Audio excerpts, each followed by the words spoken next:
जय हिंद दोस्तों। तो हमने पिछली क्लास में हम लोगों ने क्या पढ़ा था? न्यूटन का द्वितीय नियम का क्या कुछ महत्वपूर्ण उदाहरण यही ना पढ़े थे, और आवेग पढ़े थे, बल का आवेग पढ़े थे ना। आज हम लोग क्या पढ़ेंगे? न्यूटन का गति संबंधी तृतीय नियम। क्या पढ़ेंगे? न्यूटन का गति संबंधी तृतीय नियम। तो चलिए स्टार्ट करते हैं। हेडिंग देंगे आज न्यूटन का गति संबंधी तृतीय नियम या गति विषयक तृतीय नियम। तो आज का हेडिंग हम लोग का क्या है? न्यूटन का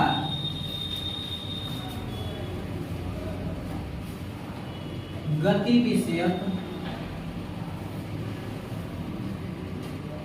तृतीय नियम। कौन सा नियम जी? तृतीय नियम। न्यूटन का गति विषयक तृतीय नियम मतलब इंग्लिश में इसको कहते हैं न्यूटन्स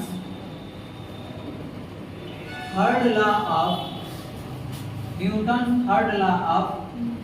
मोशन। क्या कहेंगे? Motion. Newton's third law of motion. ठीक है, हेडिंग दे दीजिए। पहले लिखने से पहले इसको समझ लेते हैं कि न्यूटन का तृतीय नियम क्या कहलाता है। ठीक है, देखिए सिंपल सी बात कहा जाए तो ये जो नियम है ये भगत सिंह का नियम है। किसका नियम है? हम बताए भी थे पहले आप लोग को कि न्यूटन का तृतीय नियम जो है भगत सिंह का नियम।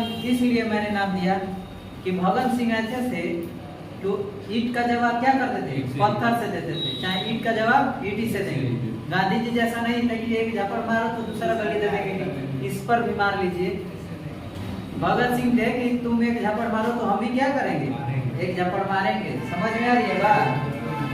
तो देखिए इसका मतलब ये समझने का, ये मत समझिएगा कि झापड़ झापड़ हो रहा है, ये बस समझाने का एक तरीका है। ठीक है ना? कि न्यूटन का तृतीय नियम यह कहता है कि अगर किसी एक वस्तु पर बल लगाया जाए तो दूसरी वस्तु भी क्या होगी? उतनी ही क्या करेगी? उतना ही बल विपरीत दिशा में लाएगी। समझ में आ गई बात? जैसे मतलब कह सकते हैं कि प्रत्येक क्रिया का क्या एक प्रतिक्रिया होता है, तो उसे क्या कहते हैं? न्यूटन का तृतीय नियम कहते हैं। समझ में आ गई बात?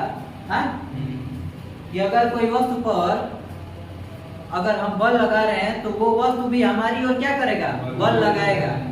तो इसका मतलब ये हुआ कि इससे यह निष्कर्ष हुआ कि न्यूटन का तृतीय नियम का दूसरा नाम क्या है? क्रिया प्रतिक्रिया का नियम। क्या है? क्रिया प्रतिक्रिया का नियम। समझ में आ रही है बात? हाँ, तो चलिए लिखते हैं कि इस नियम के अनुसार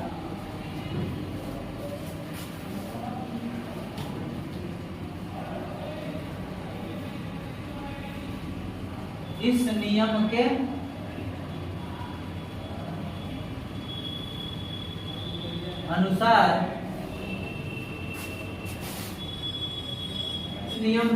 अनुसार देखिए जब एक वस्तु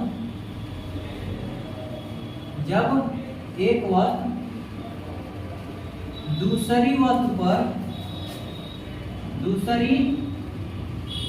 वस्तु पर बल लगाती है। क्या करती है जी? बल लगाती है।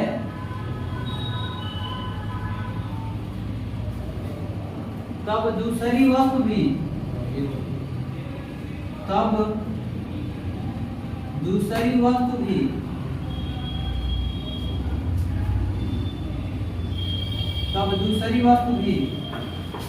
पहली वस्तु पर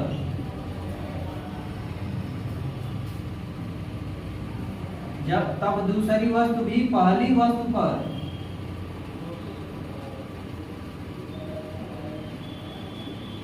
उतना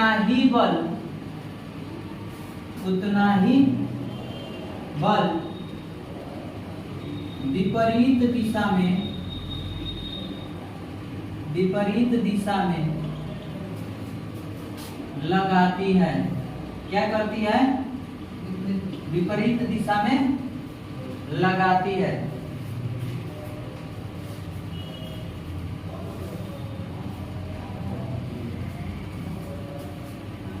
इसी को एक और दूसरी भाषा में क्या लिख सकते हैं कि अर्थात प्रत्येक क्रिया की एक समान विपरीत दिशा में प्रतिक्रिया होती है। इसी में लिख सकते हैं अर्थात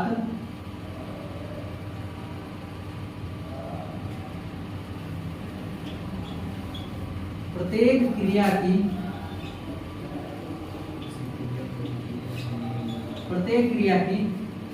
विपरीत दिशा में प्रत्येक क्रिया की एक समान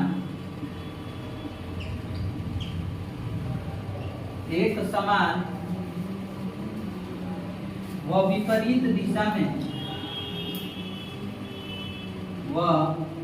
एक समान व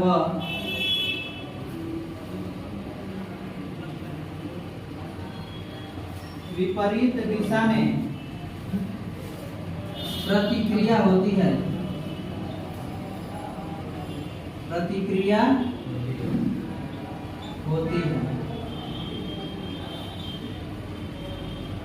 क्लियर है?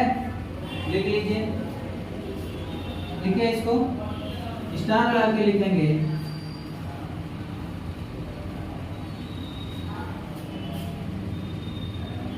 लिखेंगे कि न्यूटन का तृतीय नियम को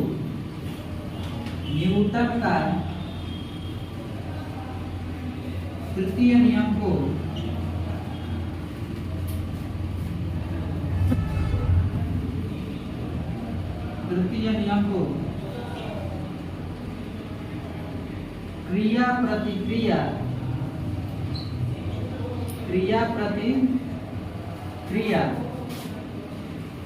का नियम भी कहते हैं। क्या कहते हैं? का नियम भी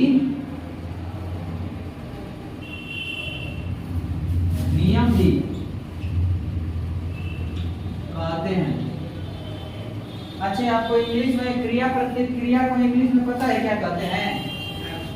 एक्शन रिएक्शन। क्या कहते हैं? Action reaction.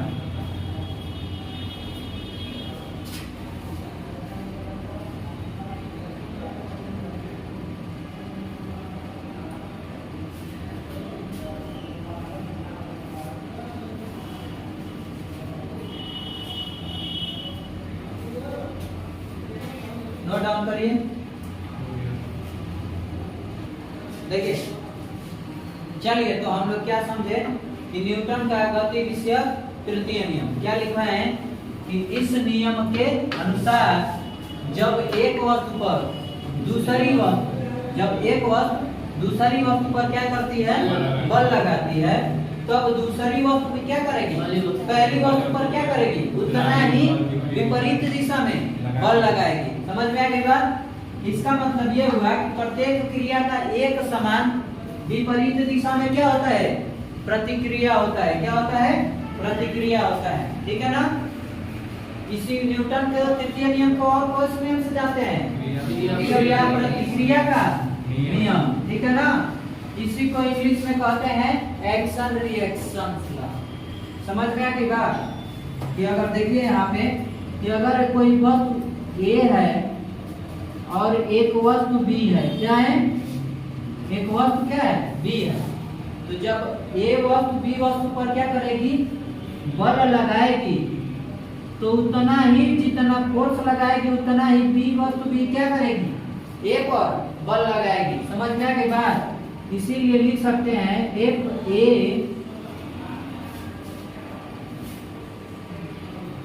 दिखाई दे रहा है ना जी? उसमें दिखाई दे रहा है FAB बराबर -FBA। क्या हो? -FBA। समझ में आ गया? इसको नोट कर लीजिए। इसका मतलब यही होता है कि जितना फोर्स इधर से लगेगा उतना ही फोर्स क्या होगा? उसके विपरीत दिशा में लगेगा। ज्यादा कुछ ए भी समझ के भड़किएगा मत। ठीक है ना? कुछ है नहीं। इसको नोट डाउन कर लीजिए। नोट डाउन करिए जल्दी।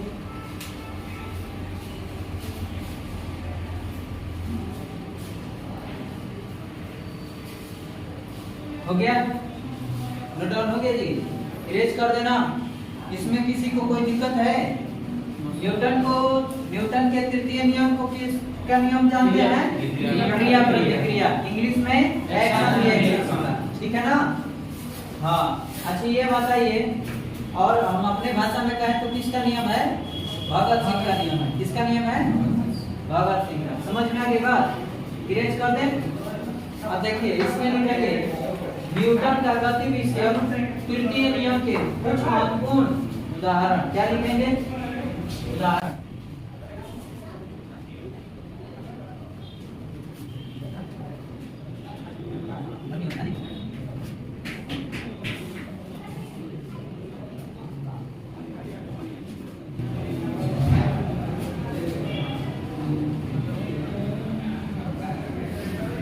चलिए हेडिंग दे दीजिए, न्यूटन के गति विषय तृतीय नियम के कुछ महत्वपूर्ण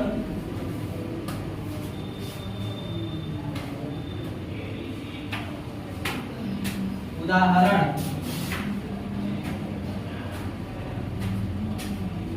इंग्लिश में कहें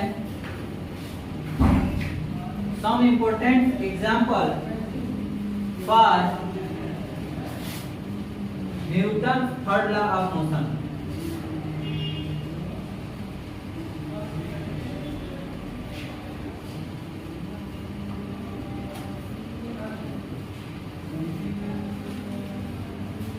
Examples of Newton's third law of motion। ठीक है, क्लियर? बोलो यस सर या नो सर? Yes sir. हो गया। चलिए 2-3 समझाते हैं, उसके बाद हम लोग लिखेंगे इसमें भी। पहले समझ लेते हैं। समझ में आ रहा है? Yes sir. हाँ? Yes sir. तुमको जी बालक, वो दोनों कहाँ गए? नए वाले बारिश के कारण नहीं आए हैं ना? बारिश की वजह परेशान किया। कम से कम अच्छा से पढ़ता तो वो पकौड़ी घर के आदमी खाता होता बढ़िया से छान के ना। पकौड़ी खाने का मन तो सही करिएगा, ले जाएगा बेसन प्याज रहिए, बेसन का प्याज का पकौड़ी क्या करना है, चीर के उसमें लपेट के ना जी, ये बता देना जी। इसे खुद नहीं जाना रहता है, क्या बताइए। चलो देखो, सही बताएं तो हमें घर पे जाके पकौड़िया खाने का मन कर रहे हो जाके। चलिए देखिए अब क्या किया जाए कि कुछ महत्वपूर्ण उदाहरण देखते हैं, ठीक है ना? तो इसमें लिखेंगे कि आप लोग जानते हैं कि अच्छा इसके उदाहरण है। पहला नंबर 1 है कि जब बंदूक चलती है तो देखते हो ना, तो बंदूक में जितना तेज जब गोली चलाएंगे तो जितना तेज गोली आगे की ओर जाएगी ना, उतना ही तेजी से बंदूक भी क्या करेगा, पीछे झटका देता है। इसीलिए क्या किया जाता है, जो अब साउथ फिल्म का बतिये मत छोड़ो कि मार उलट के है होने मारते हैं। मारने से नहीं हो पाएगा, पता लगे कि अगले दिन इमरजेंसी हॉस्पिटल, हाथ तो टूट गया। एक के बहुत हल्का होता है, वो लाइट निकलने तो ये भी कम बात नहीं है, ठीक है ना?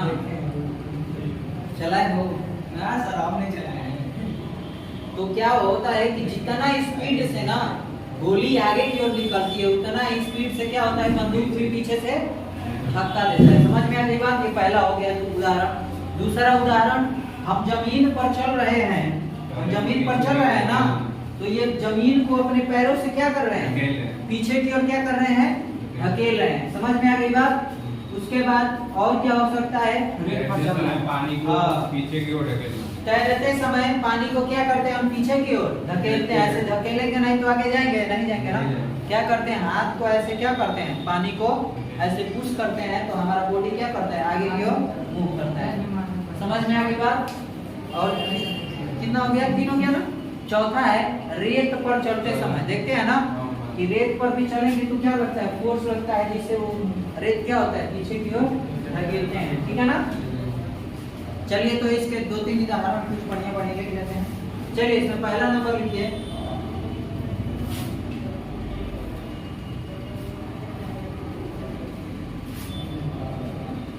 गोली चलाते समय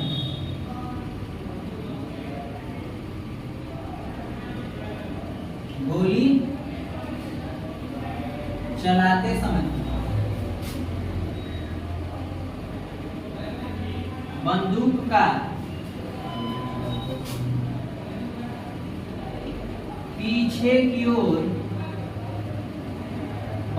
का पीछे की ओर हटना। क्या करना? हटना। दूसरा, गोली चलाते समय बंदूक का पीछे की ओर क्या होना? हटना। हो गया पहला बात। दूसरा क्या हम बताए हैं? तो लिखेंगे दूसरा, भूमि पर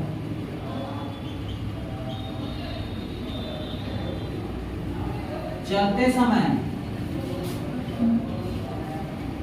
पैर को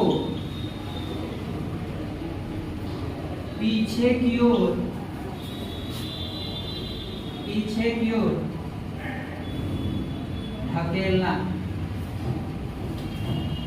ढकेलना है ना।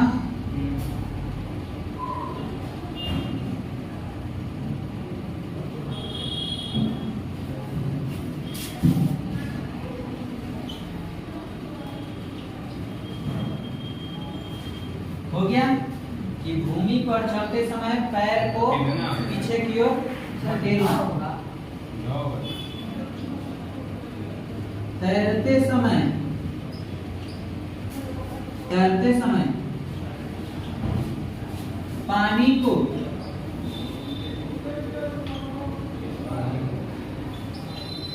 पीछे की ओर, तैरते समय पानी को पीछे की ओर क्या करना? धकेलना। समझ में आ गया? ये भी हो गया। 4 नंबर पे लिखेंगे,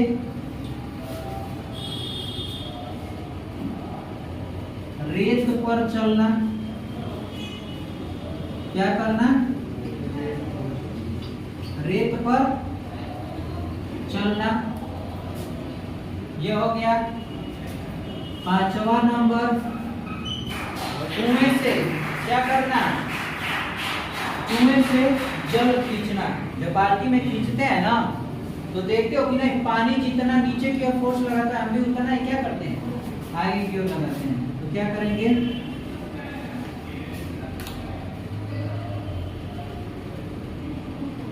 कुएं से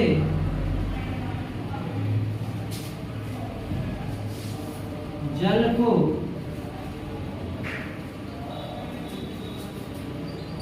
क्या करना? खींचना। कुएं से जल को खींचना।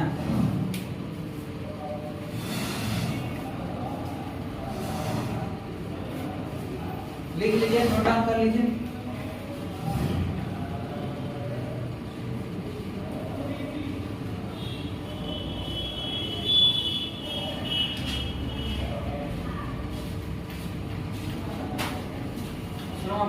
भूमि हमारा भूमि लिख दिया है।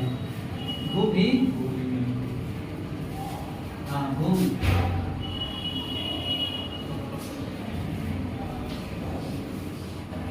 और 2 दिन का मेहमान है, ये चैप्टर क्या होगा? खत्म हो जाएगा। नोट डाउन हो गया? इरेज कर दें? ठीक से समझ लेते हैं। क्या हम लोग पढ़ रहे हैं कि न्यूटन का गति विषय तृतीय नियम के कुछ क्या महत्वपूर्ण उदाहरण। पहला है, गोली चलाते समय बंदूक को क्या करना? पीछे की ओर हटना। पीछे की ओर हटना। मतलब गोली जब फायरिंग करते हैं तो बंदूक भी क्या करता है? पीछे की ओर लगाता है। इसीलिए जो बड़ी वाली बंदूक होती है उसको कहाँ रखा जाता है? कंधे के यहाँ पे रखा जाता है। अगर यहाँ पे रखोगे तो धुनुक खोल देगा। ठीक है ना? समझ में आ गई बात? दूसरा, भूमि पर चलते समय क्या करना? पैर के पीछे की ओर धकेलना। जब भूमि पर चलते हैं तो हम पैर को क्या करते हैं? पीछे की ओर धकेलते हैं, तभी तो आगे बढ़ते हैं ना। तीसरा क्या है? तैरते समय पानी को क्या करना है? पीछे की ओर धकेलना। ठीक है। अगला रेत पर चलना, रेत पर चलेंगे तो भी देखते हैं ना, रेत को क्या करते हैं, पैरों से पीछे की ओर धकेलते हैं। पांचवा क्या है, कुएं से जल को खींचना। तो ये भी जो है ये सब न्यूटन के कुछ महत्वपूर्ण उदाहरण है। इसमें से वेरी इंपॉर्टेंट जो है यह हो गया और उसके बाद यह हो गया।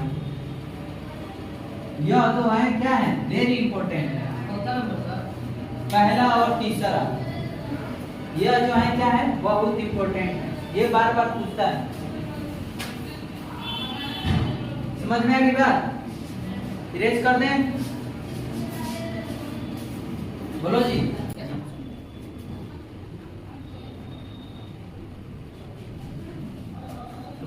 कल जो है ना कुछ एक्स्ट्रा ट्राई करेंगे, पता है वीडियो थोड़ा सा नहीं पड़ेगा।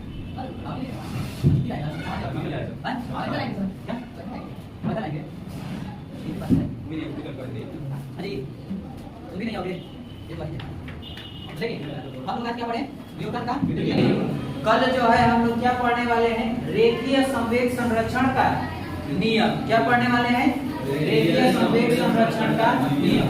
देखिए आज हल्का सा उसका डेमो दे दे रहे हैं। कल जो है क्योंकि एक दिन में ये खत्म नहीं होगा, आज जो है ये खत्म नहीं हो पाएगा, तो इसीलिए कल के क्लास में पढ़ेंगे। लेकिन आज उसको समझ लेते हैं कि क्या कहता है, ठीक है ना।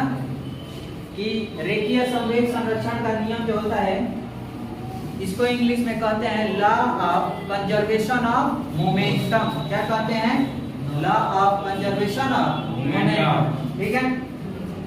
तो देखिए रेखीय संवेग संरक्षण का नियम जो कहता है, बचपन में गोली खेले हैं? कब गोली खेला है? दो ही लोग खेले हो? हाँ, गोली हम भी खेले हैं। तो देखो क्या करते थे कि कुछ ऐसे भी उसमें प्लेयर होते थे कि जैसे एक गोली होती थी ना, तो तुम जब क्या करते थे, उसको मारते थे। क्या करते थे, मारते थे। तो कुछ ऐसे भी खिलाड़ी होते थे जो मारते थे तो दौड़िए पर उसका गोलियां रह जाती, और दूसरा गोलियां क्या होती, चली जाती। समझ में आ रही है बात? देखो समझो, लेकिन गोली मत खेलो, गोली खेलने के लिए नहीं कह रहे हैं, समझना है यार। देखो मान लेते हैं कोई गोली हो गया, ठीक है ना, चाहे कोई ऑब्जेक्ट हो गया, तो दोनों को क्या करेंगे, धीरे धीरे, मतलब दो गोली लेंगे, ठीक है ना। एक को पहले टकरा देंगे, एक को धीरे धीरे जाएगा, और पीछे से ये वाला, ये जो धीरे धीरे जाएगा, ठीक है ना, और इसको क्या करेंगे, तेजी से ले जाएंगे। क्या करेंगे, तेजी से ले जाएंगे। तो कुछ ऐसा समय आएगा कि ये दोनों क्या करेंगे, आपस में टकरा जाएंगे। क्या होंगे, टकरा जाएंगे, टकरा जाएंगे ना। तो टकरा जाएंगे तो जो धीरे वाली गोली रहेगी वो क्या हो जाएगी, तेज हो जाएगी, और जो तेज रहेगी वो क्या हो जाएगी, जो धीरे हो जाएगी। धीरे वाली तेज हो गई और तेज वाली धीरे। समझ में आ रही है बात? आ रहा है। तो देखो इसीलिए यह जो गोली है, मान लेते हैं यही पढ़ना है कि, लेकिन हाँ इन दोनों का वेग जो है ना, जैसे यहाँ पे इन दोनों के बराबर किया जाए तो ये दोनों एक दूसरे के क्या होते हैं, बराबर होते हैं। कि मतलब जितना वेग इधर आएगा उतना ही वेग क्या होगा, इधर भी होगा। समझ में आ गई बात? इन दोनों, जब दोनों को क्या करेंगे, ऐड करेंगे, तो कोई भी डिफरेंस नहीं होगा। समझ में आ गई बात? तो यह जो होता है किसका नियम होता है, रेखीय संवेग संरक्षण का नियम होता है। समझ में आया है? किसी को कोई डाउट है तो बताइए, बोलो। नहीं है ना? कल जो है यह तो नियम पढ़ेंगे, न्यूमेरिकल पढ़ेंगे, ठीक है। कल क्लास नहीं रहेगा जी, देखते हैं कल क्लास रहेगा कि नहीं रहेगा। चलिए तो आज का क्लास यहीं पर आने देते हैं। जय हिंद। और वीडियो देख रहे हैं लोग लेकिन सब्सक्राइब नहीं कर रहे हैं, ऐसा काहे कंजूसी हो रहा है?